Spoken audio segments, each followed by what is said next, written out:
Hello,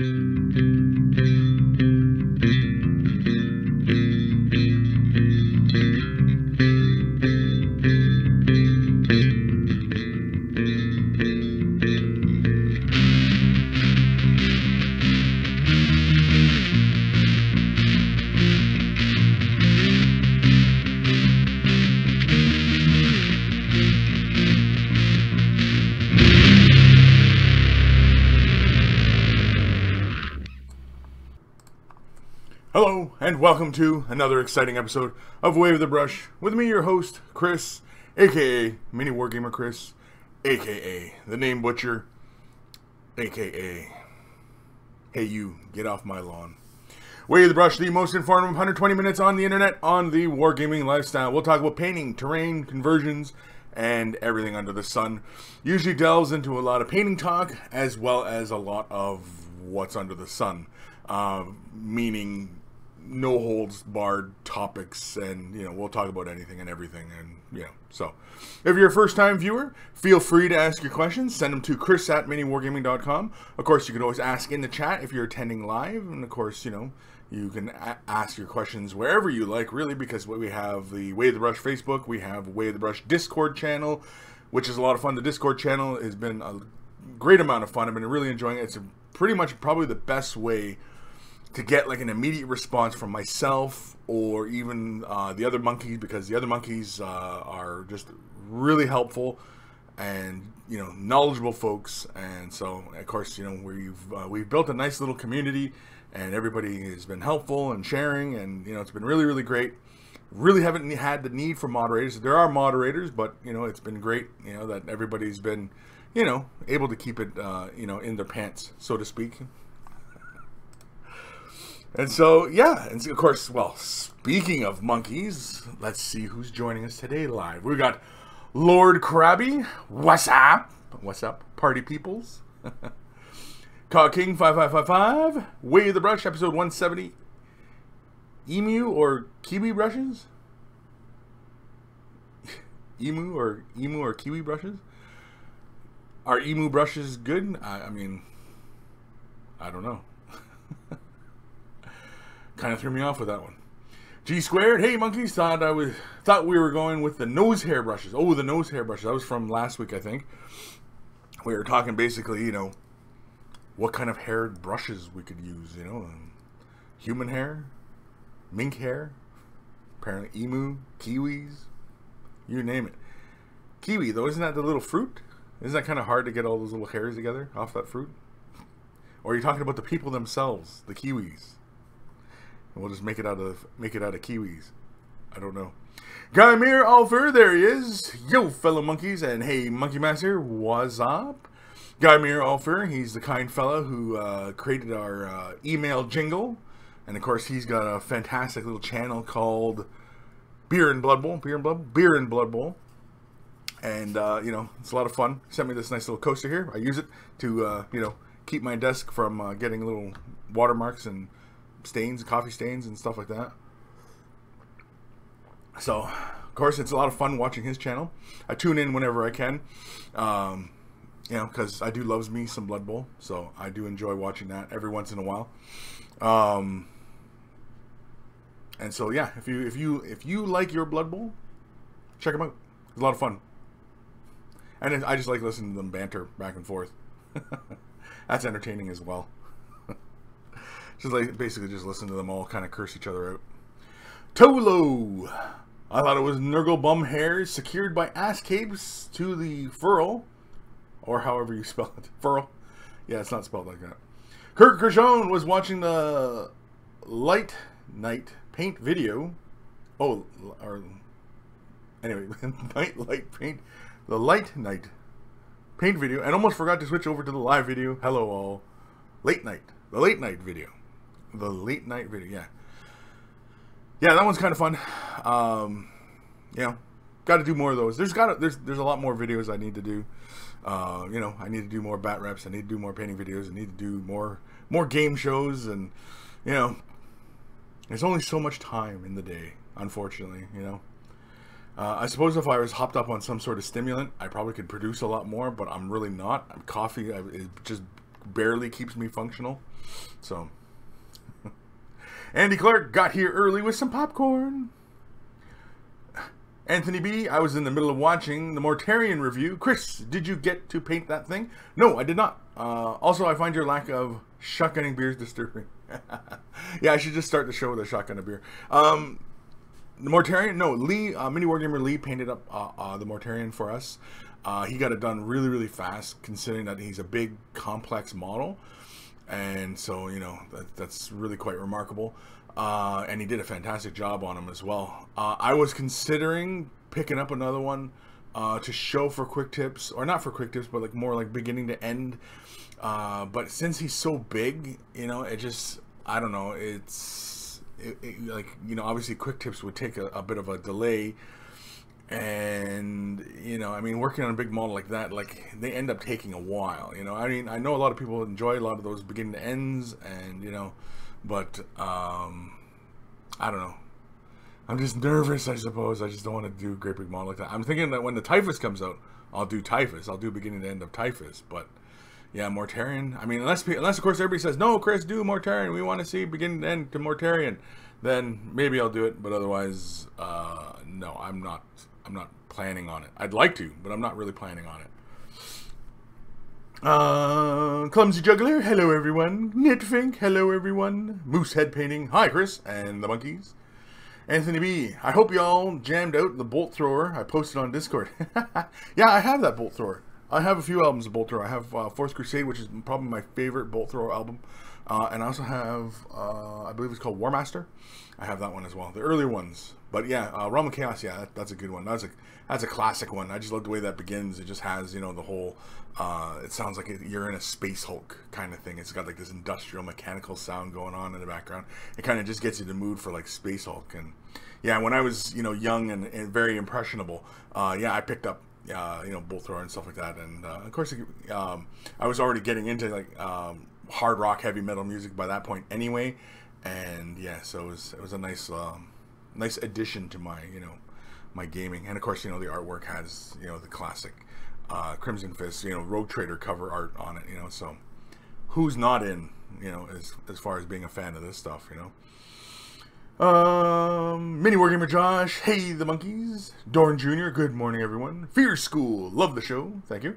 DeGrunt Orc, hi Kris, hi guys and girls. Girls, plural? Maybe girl. I think there might be one in the audience.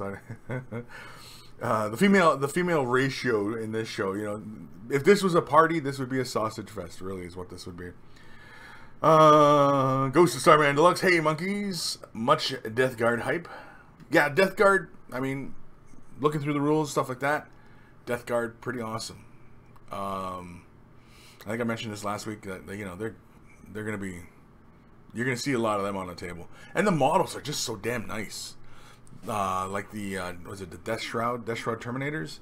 You got the size and everything like that. Man, they're just so cool. I was looking at all this stuff, and like the new model for Typhus just looks awesome, and you know, it's almost enough to make me want to just start Nurgle again, because I used to have Nurgle way back in the day, and yeah, I just man, I don't know.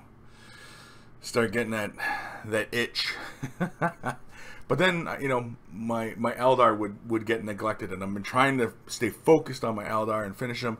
I'm currently working on a Seer Conclave, and so, you know, I want to get the Seer Conclave ready for the tabletop, and, you know, trying, man, I'm trying.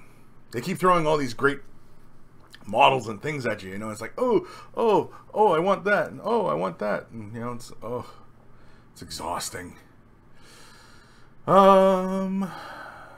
G squared, kiwis are birds. Okay. Kiwis are fruit too. And kiwis referred to as people. New Zealanders, I believe, are referred to as kiwis. So I'm going to stick with people.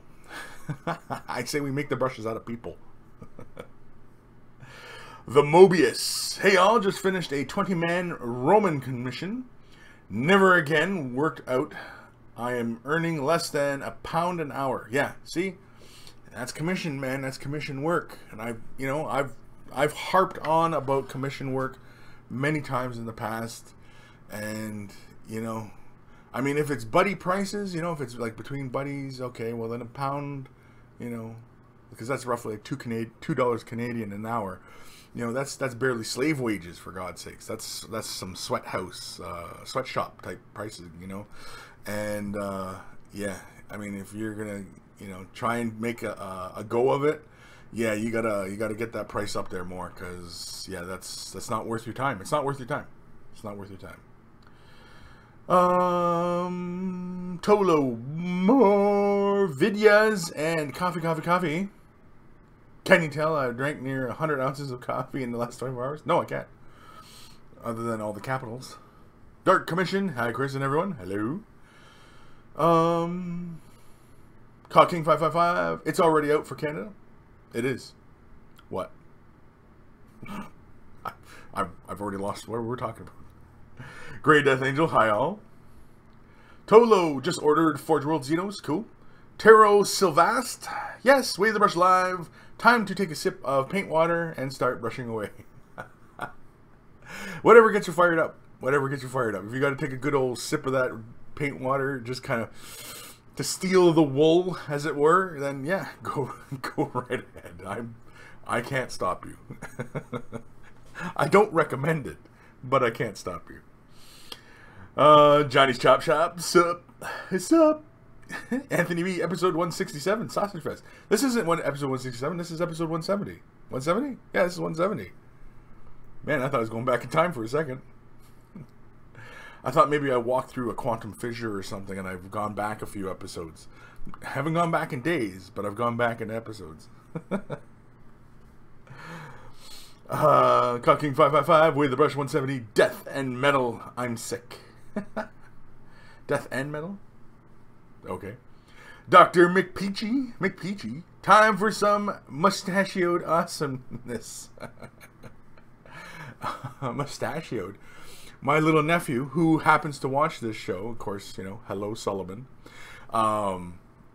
He always says mustachio, and I can't remember. It's from some program he watches, the Mustachio, and so it's mustachio.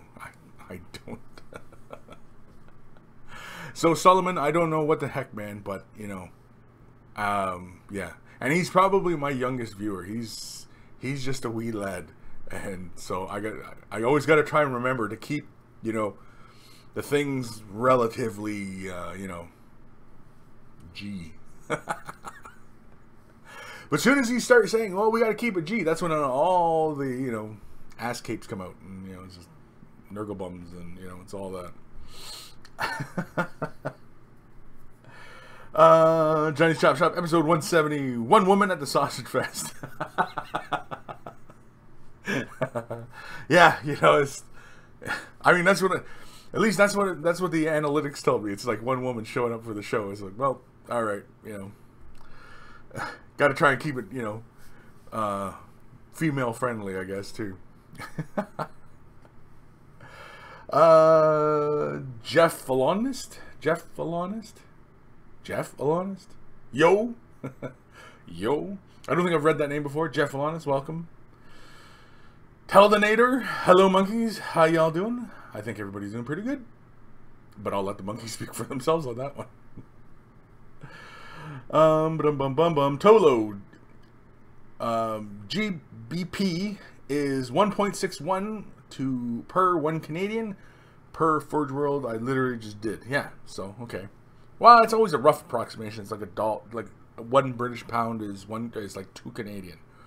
But yeah, so the British pound has gone down a bit, and I think Canadian dollar has gone up, or the American dollar has fallen down, or currency everywhere is falling down. I don't know, but yeah, I know some of the exchanges aren't quite as bad, because I know normally the British pound is like worth 2 Canadian. Clayton Tate, episode 170, like 169 plus another.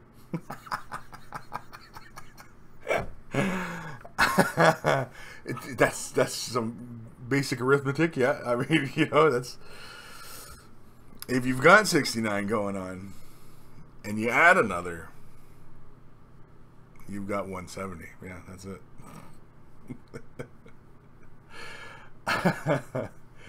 Dorn Jr., skip the return and shoot the zip kicker. Oh, jeez Louise.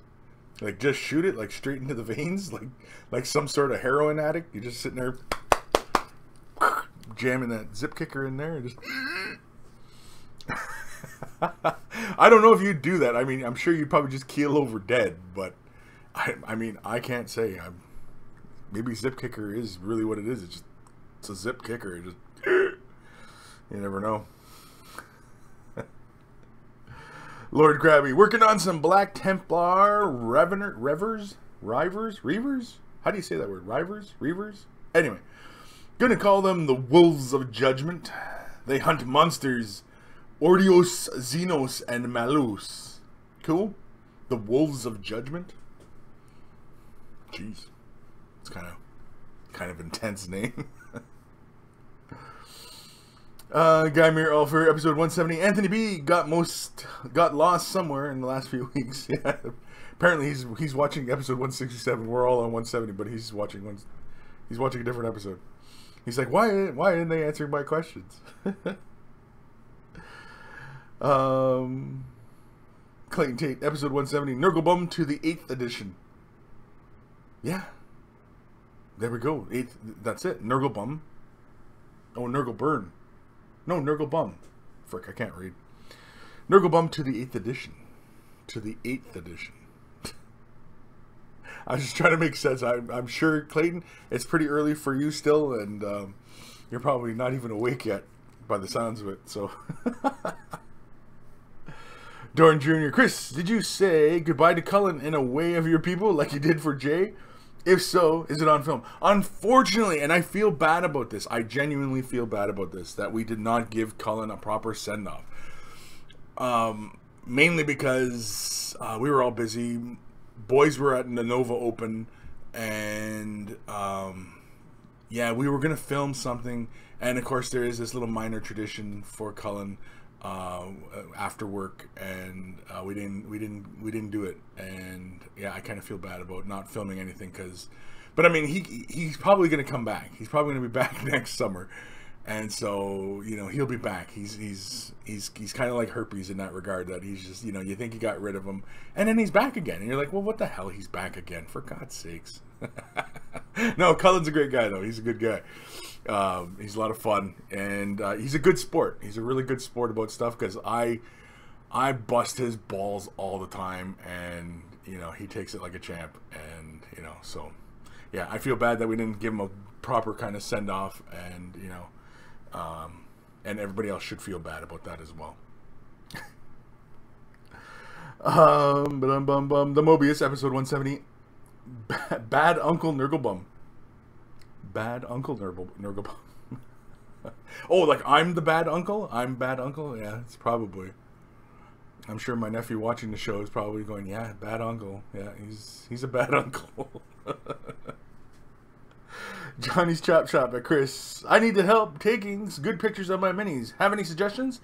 I've got plenty of suggestions. Really, it boils down to what are you taking pictures with? Are you taking pictures with, like, say, a cell phone, or do you have like a point and click, or do you have a DSLR?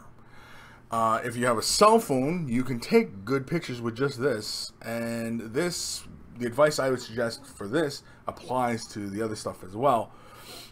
If you can get into manual settings on this, great. If not, you're relying on auto settings, that's fine too. You can work with it. Really, the key factor in taking good miniature photos is lighting. Lighting. Okay? If you only have a desktop lamp, okay, with a nice good bulb on it, you're gonna have to get in like really close. Like, if say this is the bulb here, here's your miniature, you're gonna have to get the bulb like over here onto the model, and then you're gonna have to steady yourself, like your cell phone on the table or something like that, and just steady it, you know, and then just kind of click it, or set the timer so that you're not, you know, fiddling around trying to click that button. You just set it to a timer and just hold it and just wait and click, you know. The other key thing is if you only have one light, you can get like a piece of paper, foam core, whatever, that's just pure white, and you can use that as a bounce on the other side of the model, and that'll reflect some light back onto the model. So basically you're making like this little miniature kind of light box for your model, and that works pretty much for all other cameras. point and shoot and DSLRs. The key factor is lighting, and if you only have one light, then you can still make it work. If you can get your model out in sunlight, you know, you got sunlight coming in through your windowsill or something like that, and you want to take pictures. The other key thing is sometimes you want to diffuse it. So sometimes you can throw up, say, like parchment paper or baking paper, and you can put that up on the window, and that'll diffuse the light coming through, because sunlight is going to just be really intense and bright, and it's going to throw harsh shadows around, and you really don't want that. But you can take parchment paper and create a diffuser so it diffuses that light coming through. And again, you can still take a white piece of paper or something like that on the opposite side and reflect some of that light back, and then take a picture, and then, you know what I mean? Same kind of thing. So hopefully that kind of helps. There are a few tutorials and videos out there. I know I have a few videos in the vault on taking miniature pictures. I don't know if I have any on my channel. I think because basically all the advice that's out there that you scan around for, it's all pretty much going to be the same. The key factor is light. It doesn't matter really what kind of camera you're using.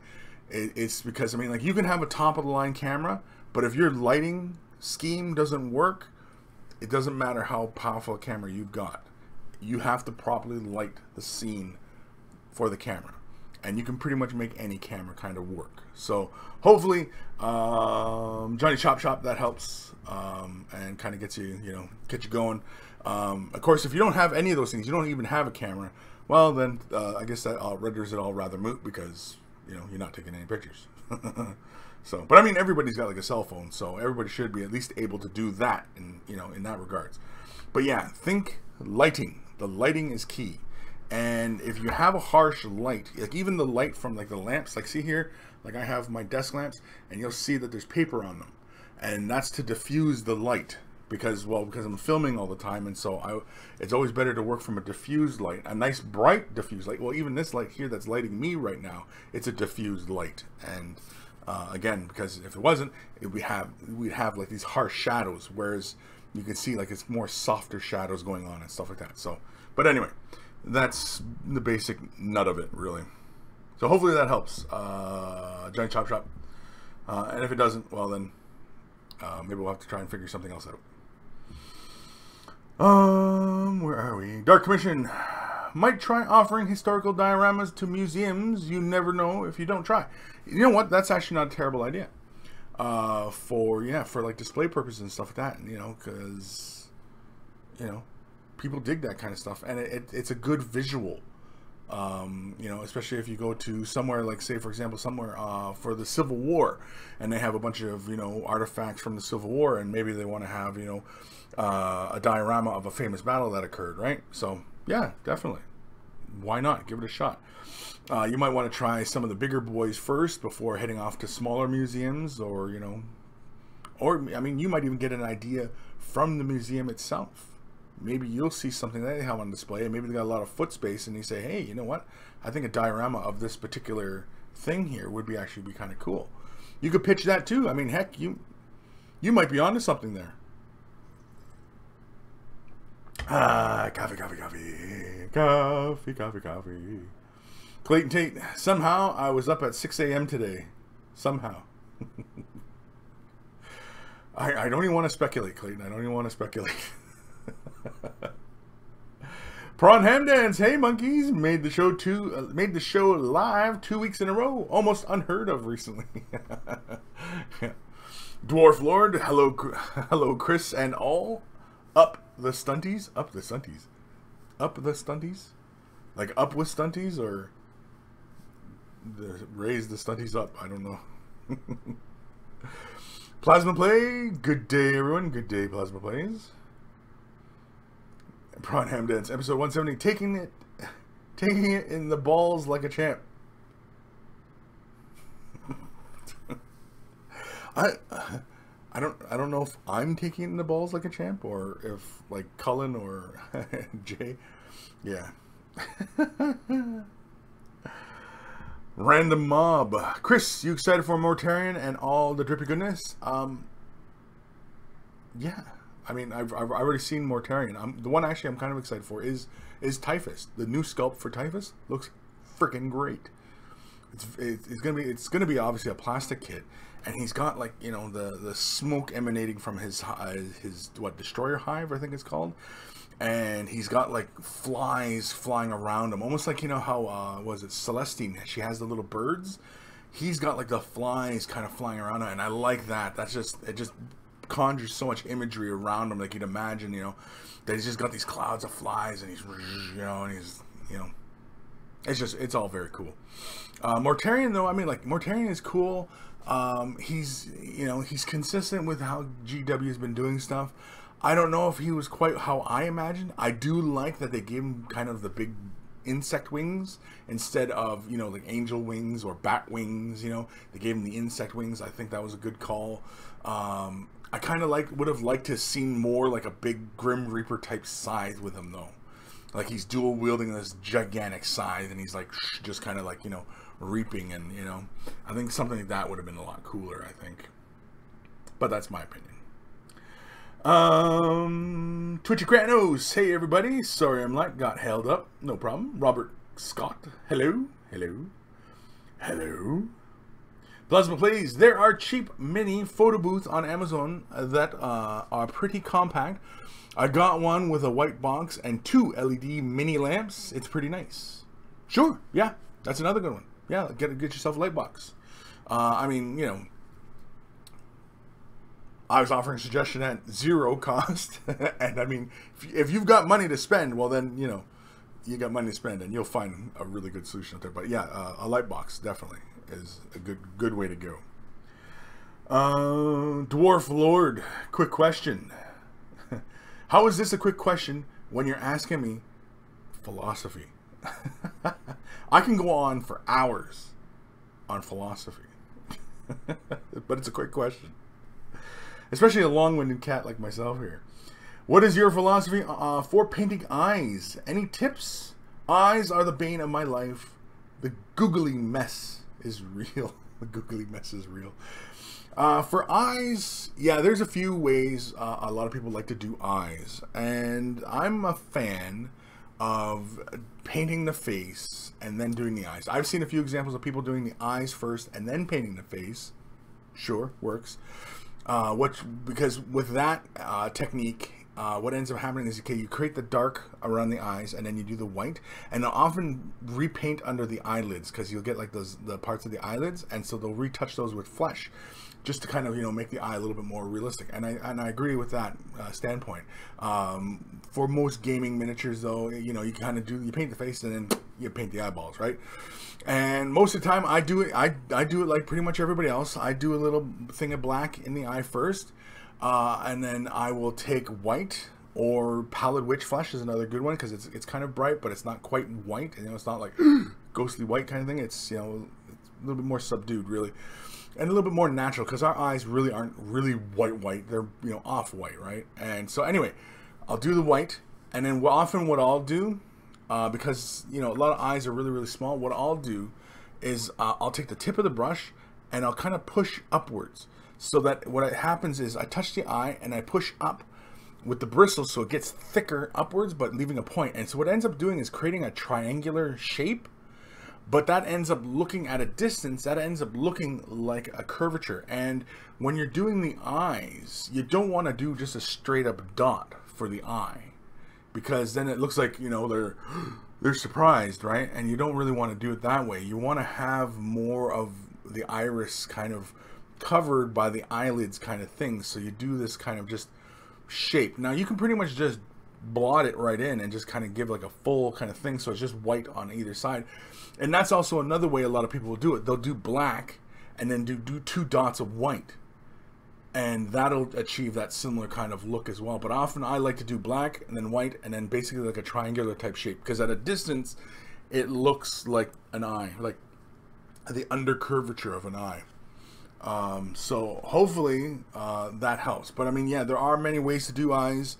I've got a few videos on doing eyes of various scales, from like monster to miniature.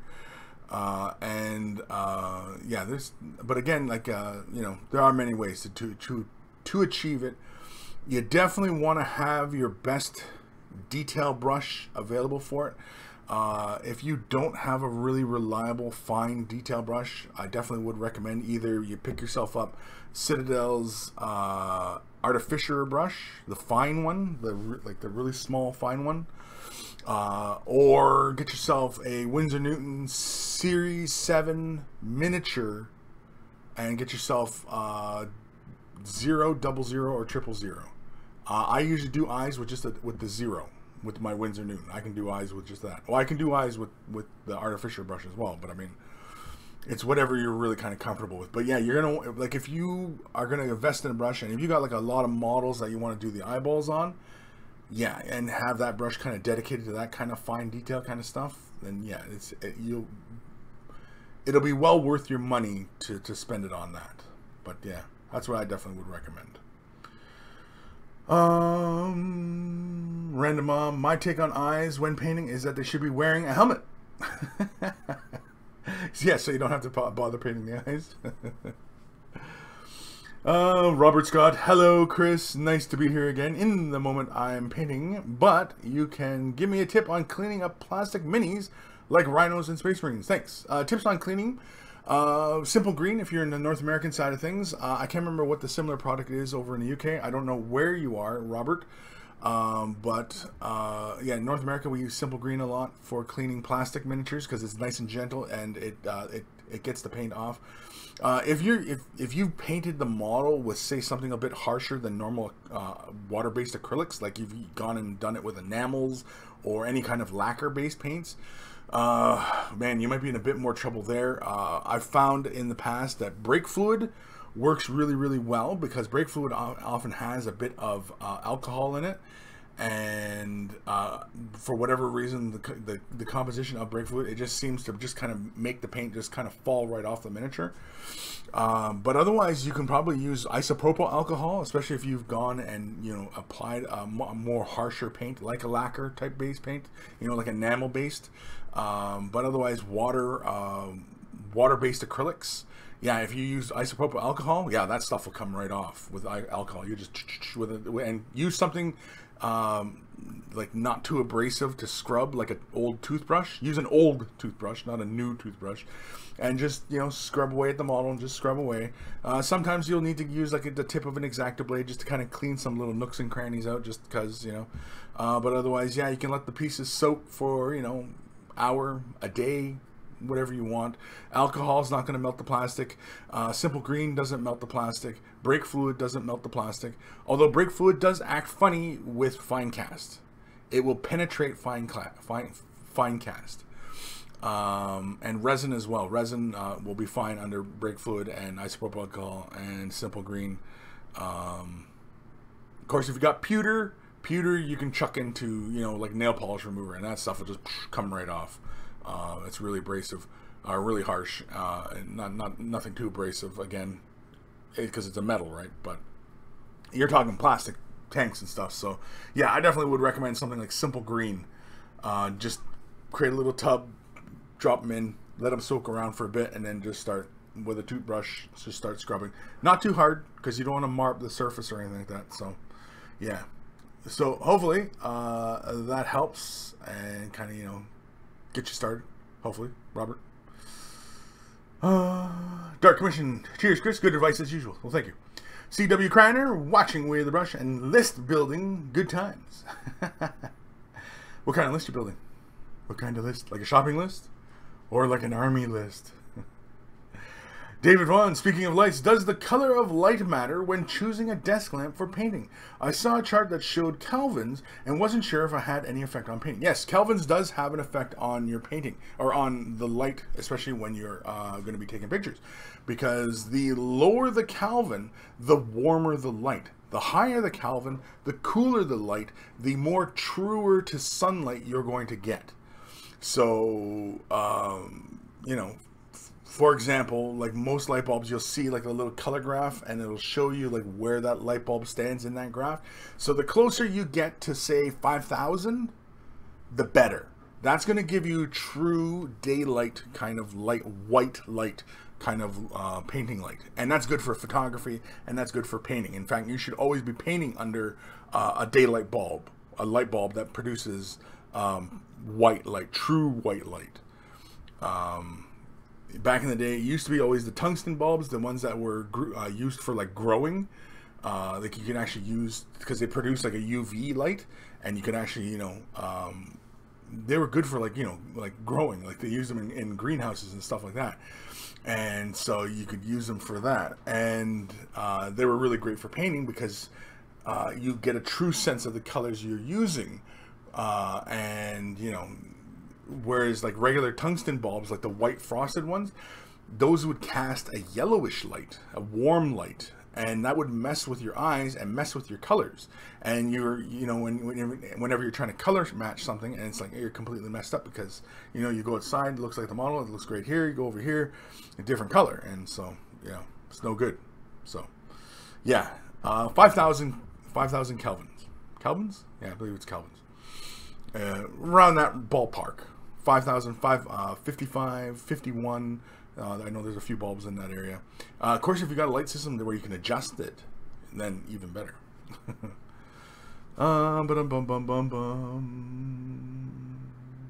Jeff Valanis, if I thin paint with vodka, can I get drunk from playing with miniatures, with models? I wouldn't think so, because the vodka would evaporate in the paint. And there are some painters out there who, with their water-based acrylics, will use alcohol. Alcohol makes the paint a little bit chunky, but you can use alcohol in your paint mixture because it'll help speed up the drying. And in fact, you could actually probably use that in a glazing process if you were very confident in your brush stroke and, you know, laying down color, that you could just lay it down and it would dry up really fast. I know a lot of airbrushers would use alcohol in their paint mixture as well, because they lay it down and it dries really, really fast because the alcohol just evaporates really fast. And so if you were to paint your miniatures with the alcohol, you know, vodka paint mixture, the vodka would just evaporate right away anyway, so you wouldn't get drunk. And you wouldn't sit there and just lick your miniatures either, because, I mean, the residual taste might be there. If vodka has a taste, does vodka have a taste? Does it really? Whereas if you use something like, you know, like a scotch or, you know, whiskey or something like that, that definitely would taste it then. But the alcohol would be evaporated away, you know. Just that residual taste would be there. And the oils actually would be in there as well. Whereas vodka, I don't know if vodka has those alcohol oils in it. I know whiskey does, but I don't know if vodka does. Interesting. Anyway, got me thinking about the oil content in alcohol. Random mob. I was hoping Mortarion would be more bloated and fly-like, with the scythe coming a bug-like appendage. Typhus is so gorgeous, though. Yes, he is. Typhus is gorgeous. Mortarion, yeah, he could have been more bloated, but the old epic sculpts of him, he just looked like the Grim Reaper. And so for me, he always just kind of had that Grim Reaper look, you know. But the old version of him kind of had like angelic wings, and, you know, he looked basically like the symbol of the Dark Angels, except he had a scythe, you know what I mean? And I was imagining something like that. And he's kind of like that, but I do like the choice, again, like I said, I like the choice that they went with insect wings for him. Because, again, you know, the whole Fly Lord and stuff like that, you know, it all looks really cool, right? So, yeah. Data Wargaming, Wi-Fi, bad. Might not get to watch live. Okay. Well, watch it later. No. No. No. No. Dwarf Lord, thanks for the eye advice, Chris. I will check out vids on Mini Wargaming. Yeah, there's quite a few vids I have on Mini Wargaming, doing eyeballs, doing various eyeballs. I'm trying to think what would have been the latest good example of doing like miniature, like Space Marine eyeballs. I think probably when I did, geez, the Crimson Fist for Iron, Fritz. Crap, he fell out of his thing. He fell over. Alexis Pollock, that's it. When I did this guy, Alexis Pollock. And yeah, his last time I probably did human style eyes. And so, but that was a while ago. That was, whew, Is that like over a year ago I did that tutorial? Has this guy been sitting on my shelf like a year? Probably. A good amount of dust around him anyway. All my stuff's covered in dust anyway, but anyway. Robert Scott, I'm in Germany. Oh, you're in Germany. Okay, so yeah, you're probably. I think. I mean, anybody in Europe, correct me, of course, but I thought the all-purpose cleaner over there, because I know, like in the UK, Dettol was recommended, but that's an alcohol based, and I thought there was an equivalent to Simple Green, and it was like a purple one or something like that, and it was in Europe. It was an all-purpose. It was a general organic all-purpose cleaner. If anybody can write it in the chat, who's in the UK or remembers what we're talking about here, for stripping models, a gentle way for stripping plastic models in Europe, please put it in the comments, because yeah, Robert Scott is in Germany, because I know in North America we have Simple Green, and maybe they sell it over there. I have no idea, cannot say. So hopefully we get Robert sorted out. Data Wargaming, I'm trying to paint the Herald of Zinch, the indecisive mollusk. And I messed up the fireball. It's the one on the chariot. It also broke off. Should I strip it down and start again or repair? That's kind of tough to say, because I think you're probably better off repairing. But I mean, if you're not happy with the miniature, I mean, then you could probably just strip it and repair it and then start over again. But yeah, I think you're probably just better off repairing it, you know, as best you can. And, you know, moving on, because I mean, if it's a commission piece, well, then you probably want to go the best route, right? But again, you don't want to take up too much time either, you know, so it's tough. It's a tough call. Tough call. Prawn Hamdens. Excuse me. BioStrip in the UK is great, and you can get it. You can get cheap tester pots, non-stinky, unlike Dettol. Okay. So there we go. So hopefully, BioStrip is available in Germany. Hopefully. Data Wargaming. And what would you use for stripping down old yellow Forge World resin? The same stuff. Whatever's gentle on plastic will be gentle on resin as well. You don't want to use acetone or anything like that. Although I would assume acetone would melt styrene, or not styrene, resin, because resin is ethylene, polyethylene, polyurethane or polyethylene. Either way, it would melt, but not as badly as it would styrene, which is the regular gray GW plastic. Acetone just melts right through that, like aliens. It just, it's all melted. I don't know if it goes, you know, like that, but something pretty close. Timothy Anderson, love your shows, Chris. New to mini painting and have learned a lot from your work. Thanks. Any new orc projects? Any new orc projects? No, I'm still working on the orc shock attack gun guy. Where is he here? Because basically, I told a fella by the name of Clayton that I would do an orc miniature for him. And so this has been sitting on my shelf for a long time, and I finally got around to getting it mostly completed. And I need to get this guy completed because I do want to send him off to Mr. Tate.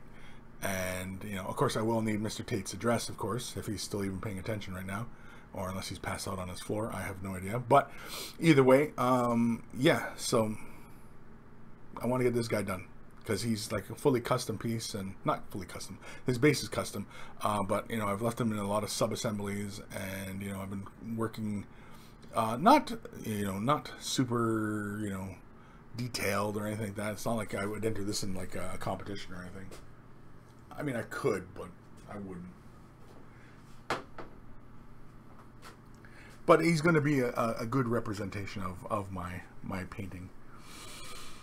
But otherwise, yeah, no, I'm not working on any other orc projects at the moment. Nothing on the horizon. If anything's on the horizon, it's going to be Nurgle stuff, as far as like future videos are concerned. My own projects, I'm working on my Eldar and my Star Wars stuff. It's always Eldar and Star Wars. What else am I working on? Yeah, because I got the Harlequin jet bikes. Or Harlequin Star Reaver. Here, I'll show it again. I'll suppose. This little guy with the color shift. I gotta get it figure. I'm gonna have to when I do the showcase video for this. I'm gonna have to figure out a way I can light this so it really shows off all the color shifting. Because you can see how there's yellow, like on the main hull. There's yellow and then purple, and that's the paint doing that. And then the diamonds go from green to blue, and that's a lot of fun. And then of course I did the canopy yellow, and then I tried to color match the canopy edges just because I wasn't brave enough to try and do it with the nail polish. And then of course I did the guns, the cat housings on the guns and stuff like that. I did them in this purple, this metallic purple. But otherwise, yeah. And then just trying to get all my Warlock Conclave ready. And that's it. That's my project right now. Is that it? Well, I got more Blood Bowl stuff, and I got Eldrad, and I've got an Autark, and I've got these guys here. I've been toying with doing something with these guys. These are the Primaris, the hell are these guys called? Scepters? Inceptors? The jetpack guys. I love these models. These are just really fun. And I like the guys with the plasma pistol ones. Oh, those are so cool too. But I was thinking about doing them, you know, differently. I don't know. Something. Anyway, we're going to do something with them. Something. I don't know. But something. George hints. 5,000K, but do not go over. They make a LED house light. They're very good. Yep, very good. Johnny Wraith. Hey, everyone. Hey. Great Death Angel. Email? Oh, yeah. What time are we at? Holy crap. I've been talking for 45 minutes. You people have let me talk for 45 minutes? Holy crap. Doesn't any... Who's moderating this show, for God's sakes? Just shut me up every once in a while, people. Come on, man. Johnny Wraith, bloated? No, he's always been gaunt-like, no? Yeah, that's what I kind of figured. Well, I mean, like, I wouldn't have gone with bloated. I would have, because, like, the old sculpt for Epic, he looks like the Grim Reaper. And the Grim Reaper is not bloated belly or anything like that. He's just like, you know, he's standing there and he's holding his scythe. And, yeah, so, I mean, yeah, bloated, I wouldn't be, but I imagined more death. You know what I mean? Like, the Grim Reaper. That's what I was more imagining. Old Man Logan, cool shirt, Chris. My wife wants to know where you get your shirts so she can dress me as you for Halloween. Oh, that's... I don't know if that's flattery or if that's mean. It might be mean. Where do I get my shirts? I get my shirts from T Fury. In fact, Justin's wife, Mini Wargamer Justin, his wife, I have her on Facebook, and she had posted the ad for this shirt, and I was like, I gotta have it, you know, because I mean, I love They Live, right? Because this is all about They Live. This is obviously Mr. Monopoly, but if you've seen the movie They Live with Roddy Piper, and if you haven't, my God, go watch it now. You know, stop this, pause this, go watch it, and come back. You know, but anyway, yeah. So it's the Mr. Monopoly, and it's got like the shirt has got like obey. This is your God. You know, and it's just really really fun. You know, and it's very consistent and with the message of the movie, and you know, of course, it's the Monopoly Man, right? Which, you know, is great fun. But yeah, and of course, my other one is the G.I. Joe logo, which is G.I. mold. Yeah, that one, I saw that one. I was like, oh, I got to get that one too. So, and of course I had to get it in the army green because, you know, G.I. Joe. And, yeah, so it's T Fury, T-E-E,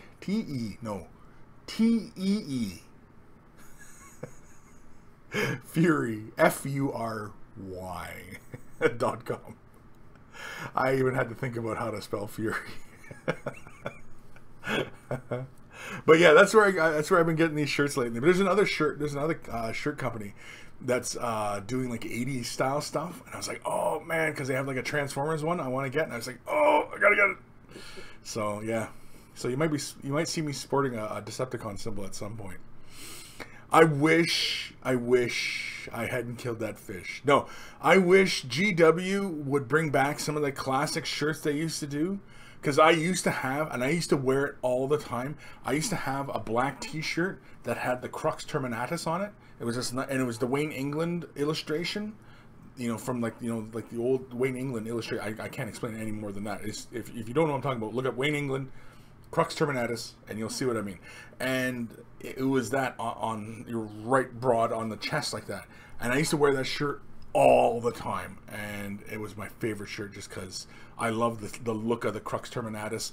And you know, it was a black T-shirt, and you know, it's a big skull, and you know, I mean, I'm in. They had me at skull, you know. So, but yeah, I mean, like, you know, I was, for a long time I've been wearing more button-up shirts, and so lately I've been finding these kind of humorous T-shirts, and so I've been kind of having fun with these. And yeah, I kind of miss just throwing on a T-shirt some days, you know. Anyway, what was I talking about? Let's go here. Prawn Ham Dancing, Bio Strip, Dad of Wargaming says Brown Dettol. Dettol is evil. Pure ethanol. Oh, pure ethanol. Jeez Louise. Jabba's left nut. Mentholated spirit. Watch Luke Apps on YouTube, and he did a cleaning videos on it. So mentholated spirit. Mentholated spirit essentially would just be mineral spirits. Would be mineral spirits. And so yeah, that's fine too. Very, very smelly. Kind of like Varsol or anything like that.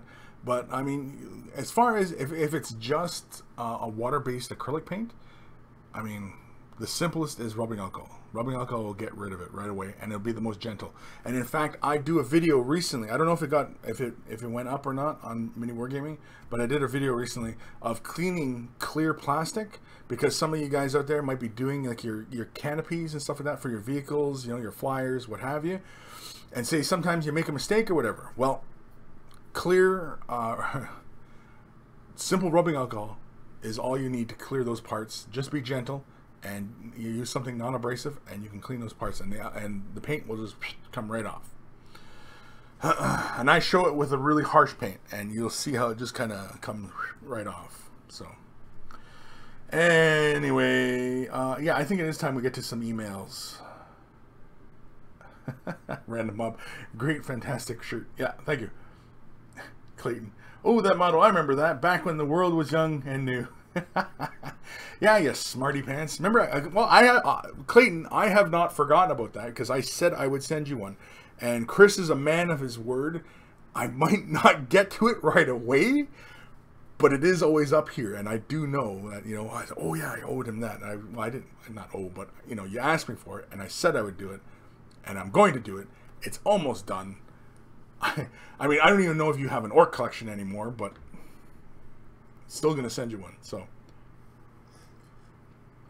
at some point, I am going to need your address, though, because I'd like to know where to send it. Johnny Wraith, I thought we were doing an email. Hey, shut up. Headphones time.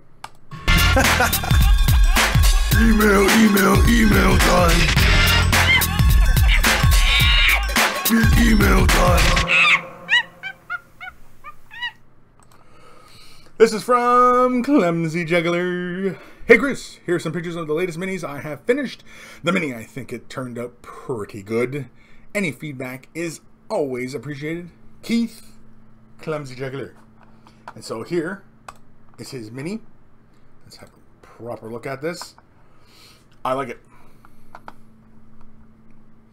I like it. I think a little bit more definition around her eyes.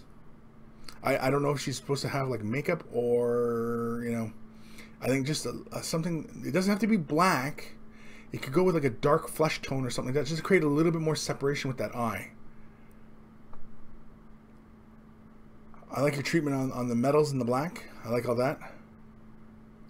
I don't know if that's a play of the lights or if that's a little bit of paint in the wrong areas, but otherwise looks good. Everything looks nice and neat. Get it in from the other side. Very cool. I do like the slight color variation in the bike and her armor clothing. Either way. Very cool. Excuse me. Yeah, I like that. I like her hair. Her hair is a nice tone. Oh, here's the fun side.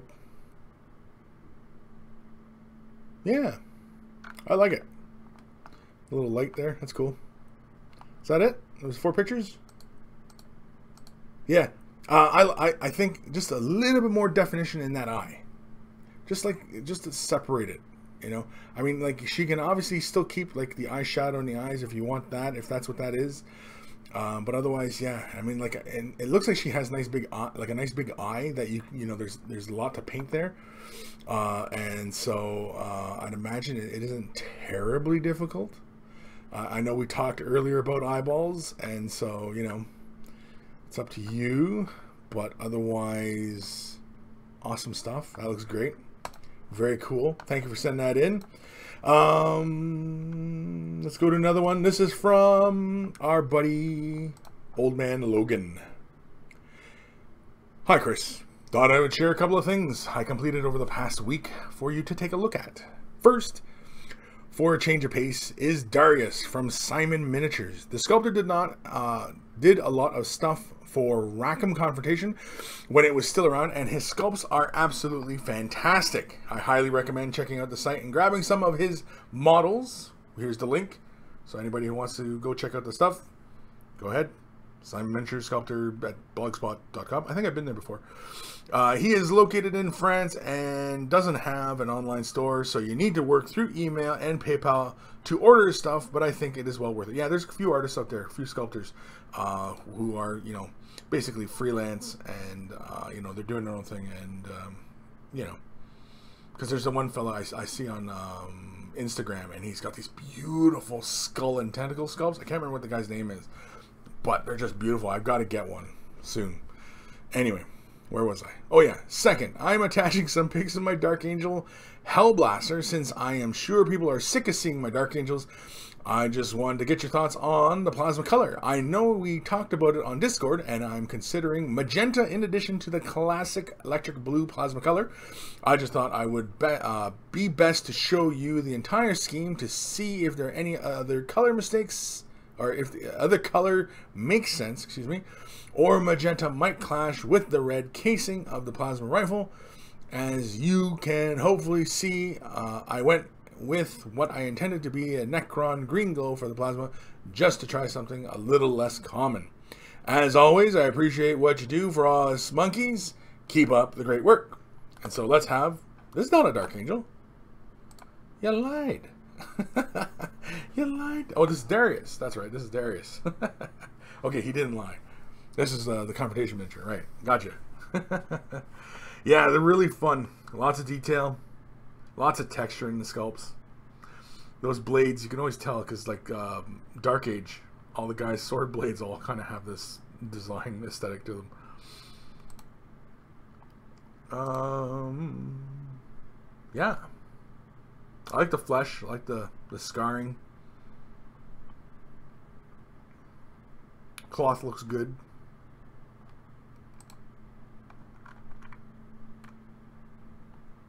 Yeah, I really liked what you did with the flesh. It's really good stuff. Damn, you're a hell of a painter. Now, I think we're done, but is the red done? Or is the red as far as you wanted to go with it? Because the red looks like it could use either a bit of shading or a bit of highlighting. I know it'd probably be tricky now because you've already laid the metals in, but I wasn't sure. Now here is his Primaris Marine, or Hellblaster, or Primaris Hellblaster, whichever you want to go for. I'm pretty sure I like the green. In fact, I think the green could actually come up another little notch. I think a little bit of white. I wouldn't go with so much yellows. You could go yellows. You could come at it with something like a Dorn yellow, but I think something like Hellblaster. Let me see, what color is that? Yeah, Gauze Blaster green. it kind of like, here, we'll switch cameras here real quick. Gauze Blaster green. And of course the frickin' lights are just too intense. Let's hold back here. Gauze Blaster, it's a really light green. Now mind you, it looks like you finished off with moot green, and I'm thinking you could probably either add white to the moot green and go up another little notch just to get a bit more intensity. Because I mean, it's really intense, don't get me wrong. But I think to really kind of differentiate it from the, you know, kind of traditional glowing plasmas, yeah, I think you could bring it up just a little bit more. I'm thinking magenta would be cool. It really wouldn't clash too much with the red of the gun, because you can start off the magenta in dark purple.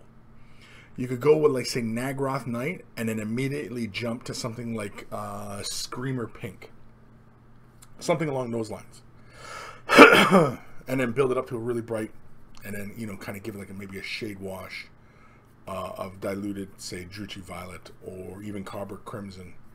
Thinned out a bit, just to pull it back a bit, you know. But otherwise, I like the green. I like it almost the way you've done it there. It almost looks like it's going through like a pulse or something like that, like, because it's not completely through. Man, I keep spitting everywhere. It's not a complete glow across all the coils. It's kind of a segmented part of the coils, and so that always makes me think of, like, you know, like Star Trek Next Generation, you know, like the warp core kind of pulses. That's what that kind of makes me think of immediately. But yeah, that's really fun. Yeah, I definitely would. If you're going to stay with the green, I think the green works fine, but I would go up a bit more, a bit brighter, not much. And I mean, like, and if you go with a bit brighter, say this is moot green. I don't know if this is moot green. Are you in the chat right now? No, I don't see any comments from Old Man. But with the moot green, I wouldn't go like, if you add white to this and add another highlight, I wouldn't go as far as you've gone. I'd only touch this corner. Like, you see where this, like, this facet and this facet, that corner there, just hit that with the brighter color, if you know what I mean. Basically like an overbrushing. You just catch that corner and just keep those raised edges, right? And just hit that point very, very gently, very, very lightly. And I think that would work. Whoop. Yeah, let's go here. Yeah, that always makes me think of pulsing. In fact, with the brighter color, because I didn't realize it was so in the center like that, I think the brighter would be more like just a couple bars, and maybe come down a bit just in the center, just so that it feels like there's more of an intense glow at this point. And in fact, yeah, that would almost feel like yeah, like Star Trek, where the kind of just kind of pulsing, just kind of whom, whom, you know. I don't know if it makes that sound, but I'm just, you know, making that up. I don't know. What sound does a plasma gun make? Don't know. Plasma guns aren't real, so. Where are we?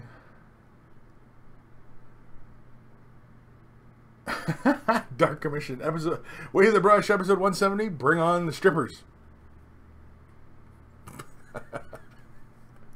We're almost there. Johnny Wreath, Gray Rim. Gray Rim. Gray Rim. Lord Krabby. I'm not sick of secretly heretical Marines. Okay. The Gim, there he is. Hello, monkeys. The Gim is here to tell you how it is. Eldar still suck. Yes, it's true. Just wipe them off the map. What map? Is there a map? What map? The Mobius. They suck what? Exactly. What do they suck? They suck lemons? Johnny Wraith. Ah, the Gim. You always inspire me to paint more Eldar. I know, after Gim says a comment like that, I always feel like painting more of my Eldar too. I really want to get my stuff put together really fast.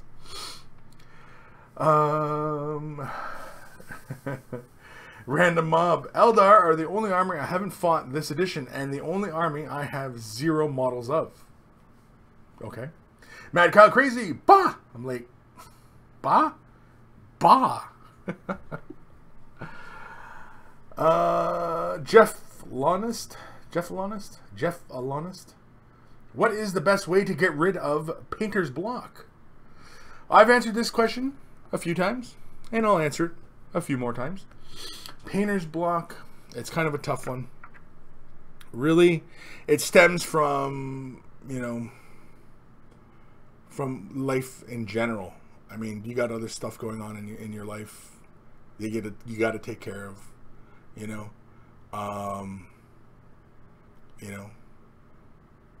marital pressures, economic pressures,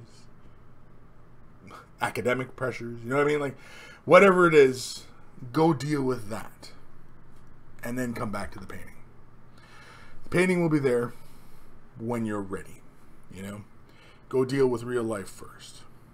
I have no idea, what your situation is, and I mean, you could be, a 10-year-old with no pressures, as most 10-year-olds don't really have, a whole lot of pressures. But then I really wouldn't see a lot of 10-year-olds, having painter's block. But anyway, otherwise, do something fresh. Do something else. Clean up the shop. Do some prep work on miniatures. And then that often would spur me on to do a bit of painting. So I do, like, a little bit of assembly work, and then, all right, I'm tired of assembly work, I'm ready to paint, and I'd hop to painting, but otherwise, yeah, I always found that if I ever had, like, any kind of blockage going on, it was from outside sources. It was, other things I had to take care of, other things on the mind, and, now, mind you, if you are a commission painter and, you're just having a mental block about stuff, again, other things, try and, take care of those kind of things, right? But otherwise, yeah, that's about all I can really recommend for painter's block. I mean, watch a movie, really kind of examine what inspires you to paint.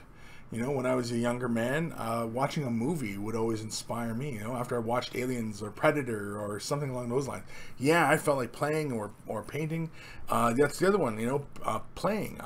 After a 40K game, I feel like painting, and when I'm painting, I feel like I should be playing, and so it's a nice little symbiosis of feelings going on whenever I'm doing that. So when I'm gaming, I feel like I should be painting. When I'm painting, I feel like I should be gaming. And so, that's all. It's a circle of life, Simba.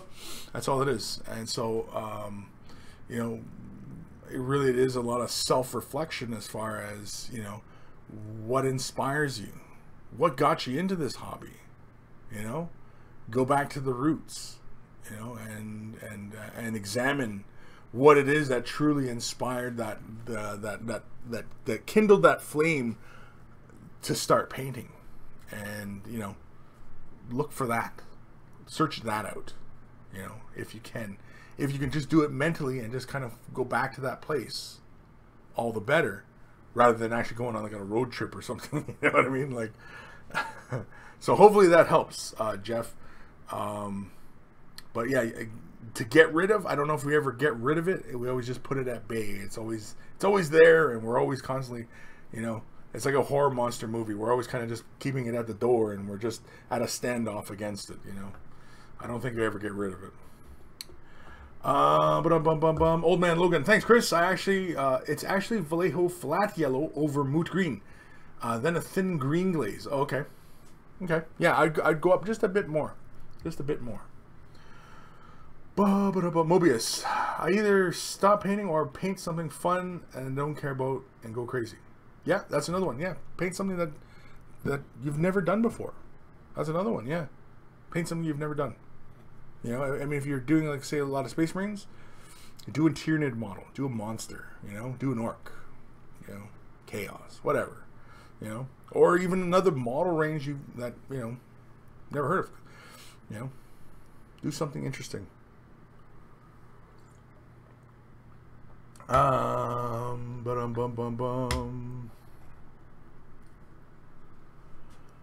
CW Kreiner. So far, Jeff and Lois, I've been using email progress to Kris to get over painter's block. That's another one. Correspondence. going back and forth with somebody as far as where you're going with your painting. That's CW. That's an excellent idea.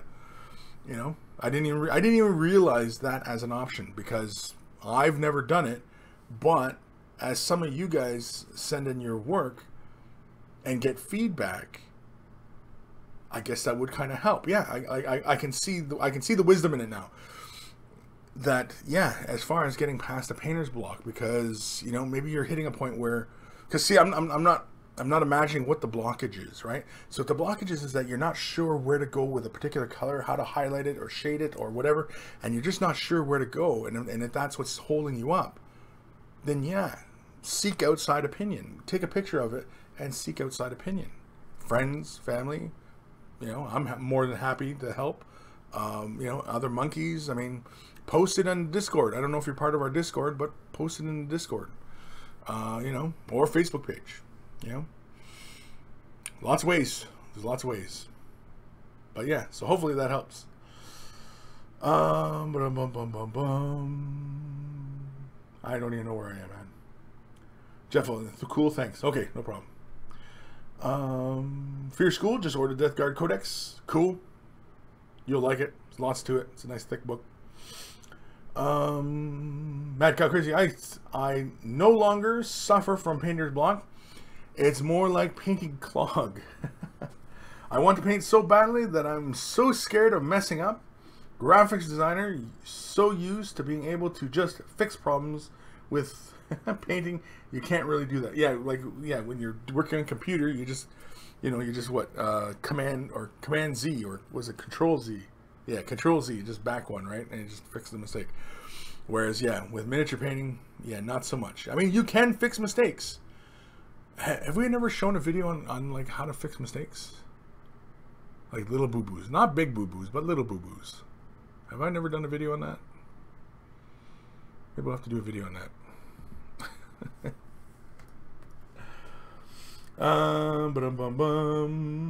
The Gim.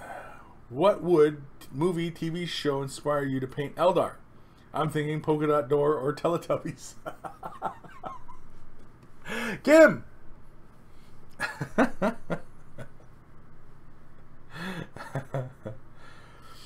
Lord Krabby, for painter's block, watch Shia LaBeouf video. Just do it. Follow your dreams.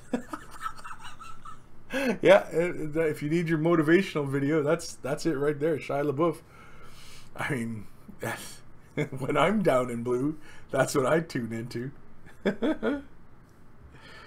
Random mob. It's surprisingly fun to make these unstructured paint schemes. It helps me actually paint other things as well. Okay. Dark Commission saw a great t-shirt the other day. Just do it. Later. Timothy Anderson, what's the Discord group? Looking for a good forum to get a part of. The Discord is in the description below. The link is in the description below. It is the, well, it's the one. It's the discord.gg, and then it's ADTSKUB, and that'll take you to the Way of the Brush Discord. Just join. It's free. Nothing to it. It's a voice chat. We can even talk. We can even talk back and forth. You know. Of course, usually after Way of the Brush, I usually jump into the Discord channel, and we usually end up having a little conversation afterwards. It's actually kind of become the after party for Way of the Brush. It's everybody jumps on Discord and we all start yelling at each other. No, it's very simple.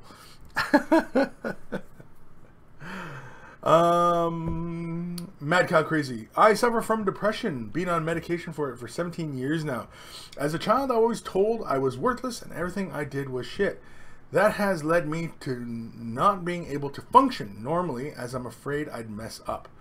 Well, I'm sorry that you went through that, and hopefully, you know, are feeling better, and you're feeling more positive towards your efforts and your self-worth. I mean, that's, you know, that's awful that somebody would do that to somebody else, and, you know, for you know, their early part of their life. I'm sure you're not the only person who suffers from that, and, you know, I mean, we all you know, see ourselves lesser than what other people perceive us, you know. myself included. And depression, I know I've got family members who suffer from it, and you know, it's no joke. And you know, I mean, hopefully every day is looking a little better, you know. And you know, hopefully hopefully you lose the fear. That's what it is. Lose that fear, right? Was that line? Fear is the mind killer. Fear is the mind killer, and that's very true. You know, I once, long ago, when I was a younger lad, dealt with fear and my own self-worth, and you know, it was probably bordering on depression when I was young. And the thing about depression is that depression is anger turned inward, is really what it is. And you got to let it go. You know, you got to find a way to correct that imbalance. And it's a journey that, you know, can only be done individually. I don't, you know, medications and stuff like that help it, you know, chemically, but I mean, you know, you've got to, you know, find your answers, so to speak, and, you know, get rid of that fear, you know, because everybody has it, you know, to some degree. You know, you're worthwhile. You know, don't let anybody ever tell you otherwise. Otherwise, you know, you could always hire me, and I'll come to whoever's harassing you, and I'll break their legs. Dorton Jr. Kris, mold line cleaning tips for when it runs along another detail. Hurricane boulders have a nasty line along the grips. I just don't want to mess them up. For cleaning those mold lines, oftentimes what I will do, yeah, because like sometimes you get like the bolt gun and that mold line runs through the center of it, or like the plasma guns, right? The plasma guns, and that mold line will run right through that whole little like ribbing, right? Oftentimes for cleaning that stuff, I used to take like a file, an angled file, and I used to just kind of gently run it along, and that usually did the trick. But that only ever really worked well for like metal models. For plastic, I simply take my blade and I very gently in one direction run through the ribbing, and then very gently come back and then do it again. And it's just very, very gently. I just kind of come through, and it basically, the motion itself is more like it's coming through and it's like shaving that side down and then moving along the gap and then coming back out. And then when I bring it back around, it's shaving down that other side. And again, it's a very, very minimal amount of pressure that I'm applying when I'm doing it. And that's usually about the best way. That's usually the cleanest way. I mean, you can scare yourself up some, where are they here? Yeah, you can get yourself some of these little micro files. These like little emery boards and stuff like that, you know.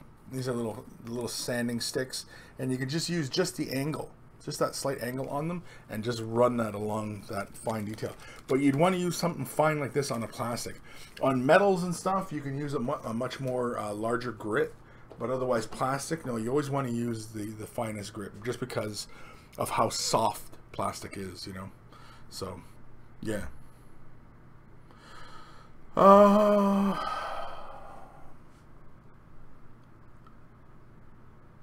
Yeah, see, like Mad Cow, like, I mean, I'm reading Dark Commission and Grey Death Angel's comments. I mean, you're not alone.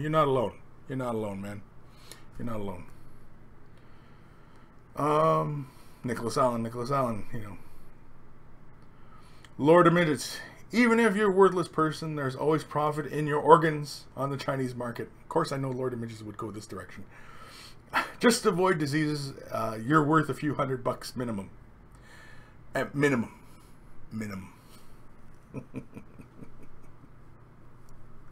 Old man Logan, making mistakes is one of the best ways to learn. Sometimes the fastest way too.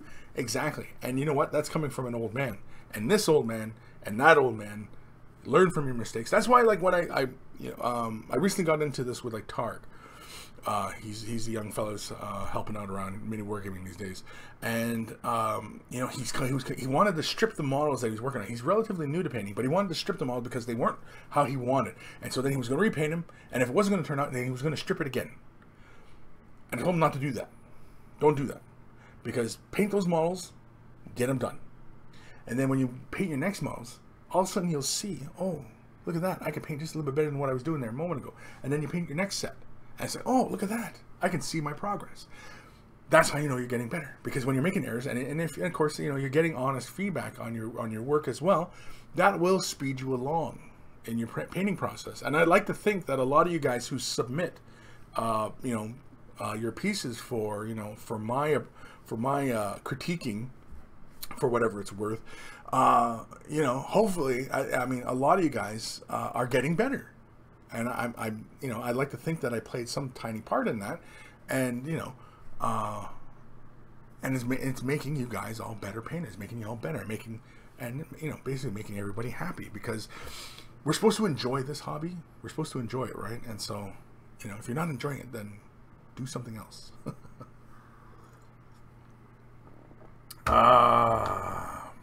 Where are we now? Lord of Midgets, episode Way of the Brush, 170, Chinese organ harvesting. Now, does that mean we're harvesting Chinese organs, or the organ harvesting ring are Chinese?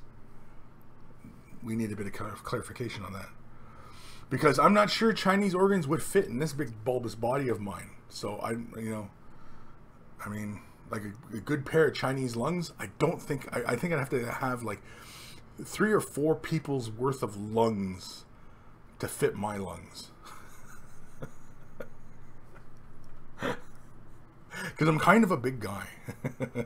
And I think because the average Chinese person, they're not very tall. And so I'd imagine their lungs and organs are not very big, right? It's all proportional. And so, yeah.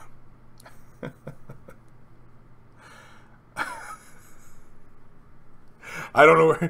I'm sure there's a couple Chinese folk out there going like, you know what? F Kris. Oh, man.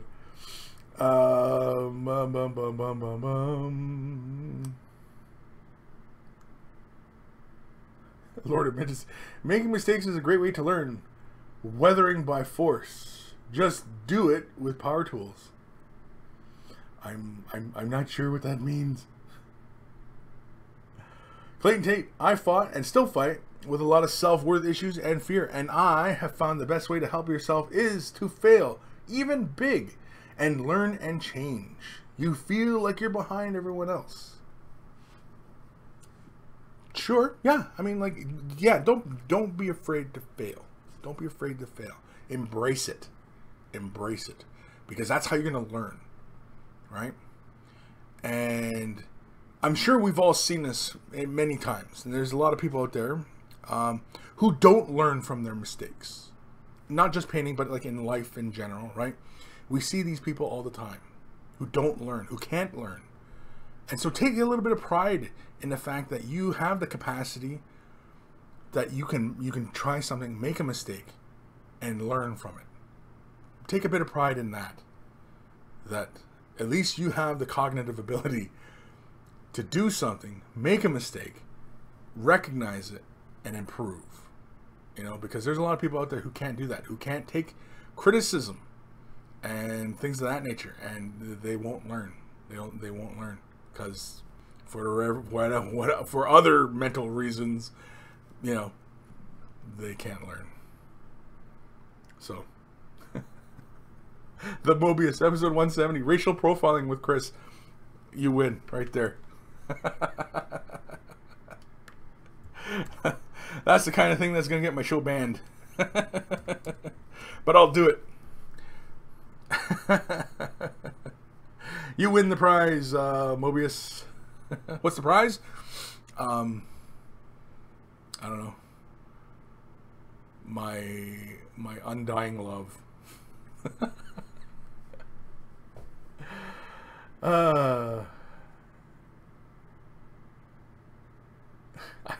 I'm not reading that one, Lord of Midgets. I don't even know what the hell that's. Yeah, I think we're hitting some racist territory here, people. Let's do another email. Let's let the chat and comments simmer down a bit. I don't know. Jeez. It's getting a little Third Reich in here, I think. Anyway, headphones time. email time. Email time.